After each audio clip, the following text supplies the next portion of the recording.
اللهم صل على سيدنا ومولانا محمد وعلى آل سيدنا ومولانا محمد وبارك وسلم وصل صفحة نمبر واتسال يش والآحاد هنا يسته والمتن دي والآحاد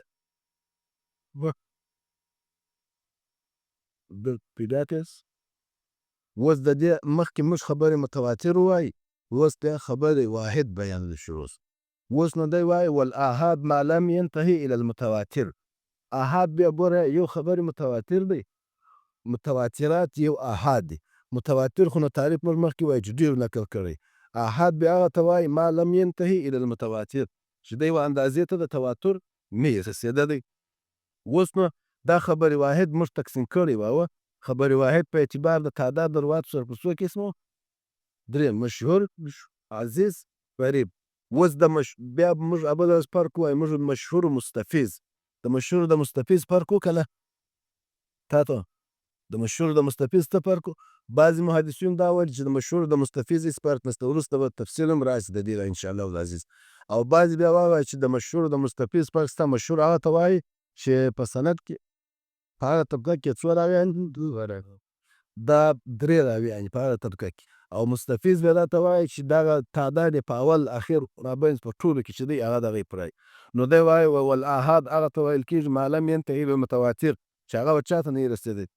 وهو مستفیض وغیره دا خبر واحد بیا کله مستفیض وغیره او کله د مستفیض سماس غیر مستفیض یعنی څه معنی خبر واحد په اعتبار تعداد روات پر څو قسمه ده مشهور عزیز او غریب نو د یو هغه اقسام ته اشاره وکړه چې مستفیض معنا مشهور دلته لاندې د لیکلي دي په د حاشیه کې تعریف المستفیض وهل هو بمعنى المشهور ویناست لاندې حاشیه کومه د لاندې حاشیه لاندې حاشیه دا لول غټ عنوان تعریف المستفیض وهل هو بمعنى المشهور د مستفیض حدیث تعریف او آیا مستفیض حدیث د حدیث مشهور په معنا سره دی که نه نو دی وایي وهو ای خبر الآحاد څه ته ویل کېږي او ما لم ينتهي الى تواتر خبر واحد هغه ته ویل کېږي دی و تواتر اندازې ته نه یې رسېدلی نو د هو ضمیر مرجع د روښو چې دا د وهو ضمیر مرجع چې ده دا و خبر واحد ته راجع ده یا ما لم ينتهي ته مستفیض څه ته ویل کېږي وای مستفیض هو هغه دی ما له طرق محصوره مستفیض هغه ته ویل کېږي چې هغه یو شمېر کړل سوي طریقې د سند لري باکثر من اثنین در دوه راویانو زیاتې اوس نو دغه خبرې مشهور او خبرې مستفیض فرق سره لري که نه نو دی وایي د هغه مستفیض چې دی وهو المشهور عند المحدثین د محدثینو په حیث باندې د هغه خبرې مستفیض دا مشهور حدیث یعنی د محدثینو په حیث د خبرې مشهور د مستفیض فرق پسته اکثر دغه وایي وای سمیه بذلک اوس روایت سمیه بذلک وای دا خبر مشهور او مستفیض ته مستفیض په دې وجه وای لوضوحه د وجه د وضاحت ده وای وهو المستفیض على رأي جماعة من ائمة الفقهاء وای دا خبر مشهور ته چې دی مستفیض د فقهاو د یو جماعت د رأي موافق چې دی هغه وای سمیه بذلک لانتشاره ځکه مستفیض په دې وجه وای چې دا نشر سو په تمام عالم کې وغوړېدی من فاز الماء یفیض فیضا نو لکه نه وایي اوبه وغوړېدلې ټول علاقې ته ورسېدې نو دا هغه ډله محدثین چې دوی وایي د خبرې مشهور او د مستفیض په مابینځ کې فرق نشته و زه دا حاشیه وایم ته یې خو معلوم دی که ومنهم من غایر بین المستفیض والمشهور بعض بیا هغه دی چې هغه د چا په مابینځ کې د مشهور والمشهور چې دی بیا ودی وایي بان المستفیض چې دی یکون په ابتدای و انتهای سوا مستفیض هغه ته وایي چې ابتدا او انتها او وسط سره برابر والمشهور اعم من ذلك مشهور بیا در دې عام دی خو کې اول و اخر برابر که نه برابر دا یو پر ومنهم بعض محدثین بیا من هغه څوک دی غایر علی کیفیت الاخرى چې هغه پر بله طریقه باندې د دې فرق کړی دی وليس من مباحث هذا الفن قاله الشیخ هغه علامه ابن حجر عسقلاني صاحب په شرح نخبه کې او فتح المغیث کې علامه سخاوي رحمت الله علیه الباعث الحفیظ کې علامه ابن کثیر او قواعد التحديث کې علامه قاسمي صاحب او نور قواعد في علوم الحديث کې ظفر احمد عثماني صاحب ذکر کړي نو وايي فعلى هذا لو ذكر المصنف المشهور مكان المستفيض لكان انسب وايي کې د مستفیض پر ځای باندې د مشهور وایي نو دا به ډېر مناسب ورس ولې مشهور چې دی محدثین اکثره محدثین که به روایت تقسیموي په اعتبار د تعداد روات سره هغه دغه که وایي مستفیض و عزیز و غریب وایي که مشهور و عزیز و غریب ښه اوس به دا خو اشیخ دا خبره چې ده دا یوه پایده وه دا خلاصه اوس دویمه پایده متن ویني قال ابن الجوزي کومه دی متن؟ متن اول متن قال دا لاندې چې ده دا یې حاشیه او شرحه ده. قال ابن الجوزي اوس دغه دا پیدا بیانوي. ګوره که سړی څوک ستاسې څخه پوښتنه وکړي دا حدیثونه یو تعداد لري، ټول حدیثونه د نبي علیه السلام یو معین تعداد لري حدیثونه کې نه لري. څنګه سوال دی؟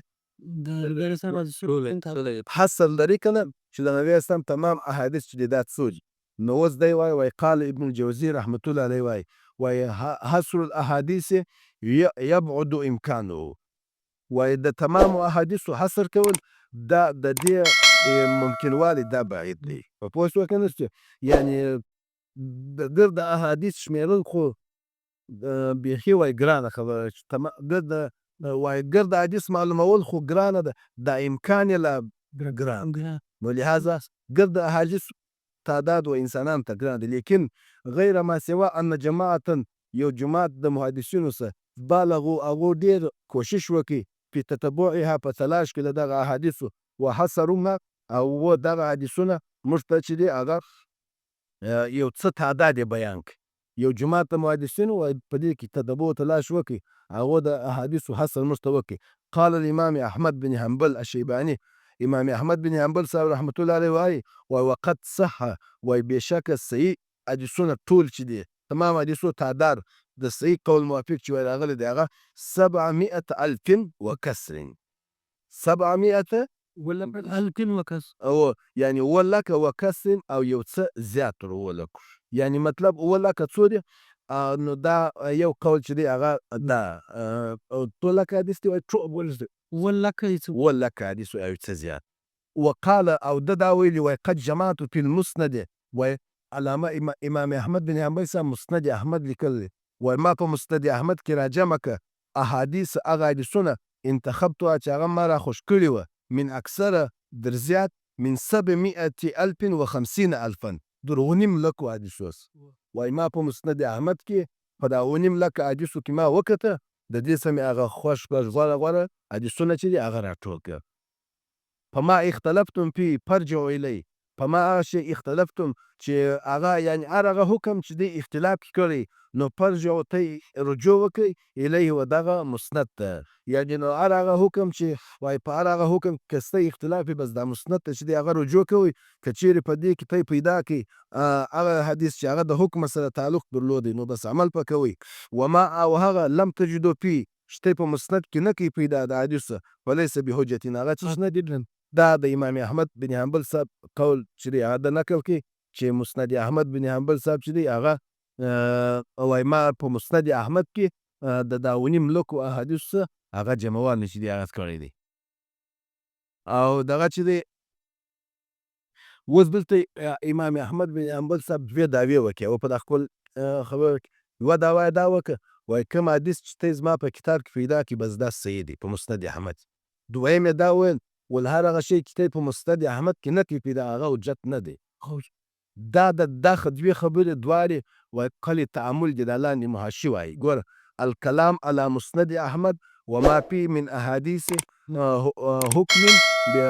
من احادیث حکم بوضعها، لاندې اشیاء ته وینې که نه دا وینې که نه دا غټ عنوان یې کړی الکلام علی مسند احمد، دا غټ عنوان دی، دا هغه څه پکې دی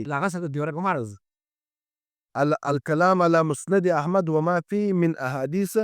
حکم بوضعها. صفحه نمبر 150.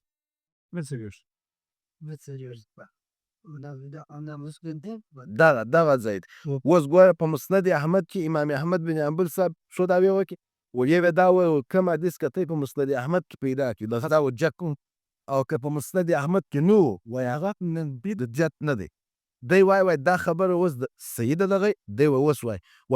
الکلام وایي موږ څه خبره کوو پر مسند احمد باندې چې اوس مسند احمد څنګه کتاب دی. دا ډېره اهمه خبره ده ولې مسند احمد زموږ لایان یې ډېر ګوري او ډېر استفاده موږ ځینې کوو. وما فيه من احادیث او په مسند احمد کې بعضې وایي دی احادیث ته حکم بوضعها چې هغه محدثینو موضعي بللي. اوس نو دی وایي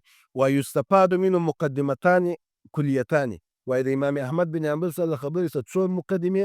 کلي مقدمې موږ زده کړي. اول الاولى ان كل ما وجد في مسنده هر هغه حدیث چې ده په مستند کې فهو حجة